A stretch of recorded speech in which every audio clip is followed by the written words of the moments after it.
আজকে সফরে ঘুরতে আসা যশোর চৌগাছা জগদেশপুর গ্রামে এখানে অনেক এরিয়া নিয়ে চাষ করা হয় এবং বিভিন্ন কিছু চাষ করা হয়, যেমন পিছনে দেখতে পাচ্ছেন এটা হলো তুলা চাষ।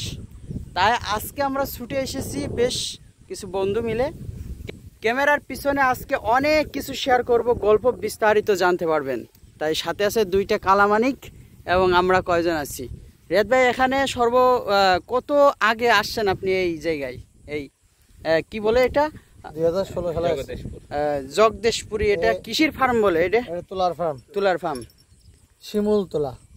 এখানে কত টুক জমি আছে জানা আছে? এখানে কতটুক জমি এখানে মোট?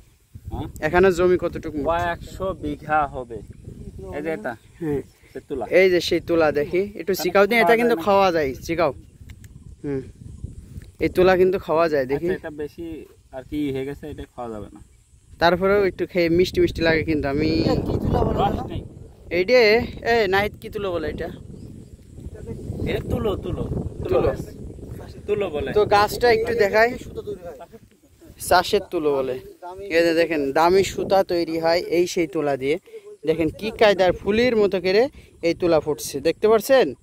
তো এখানে অনেক বিঘা আর কি গাছগুলো রয়েছে,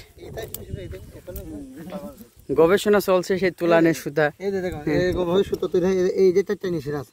এই তোমার পাঞ্জাবিতে মানে এই সুতাটা ব্যবহার করেছে, যে সিলাই কুষ্টা।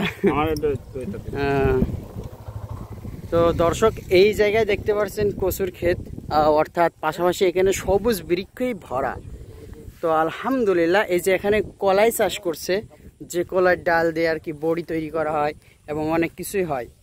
তো মোটামুটি আমরা সকলে আসছি ঘুরতে, এখানে খুবই ভালো লাগছে। এই জায়গায় অনেক দেখার কিছু আছে এবং মনোরম পরিবেশ। আপনারা চাইলেও কিন্তু এখানে আসতে পারেন, ঘুরতে পারেন। পিছনের ব্যাক ক্যামেরায় এখন কিছু কথা বলবো, আপনারা সেটা দেখতে পারেন।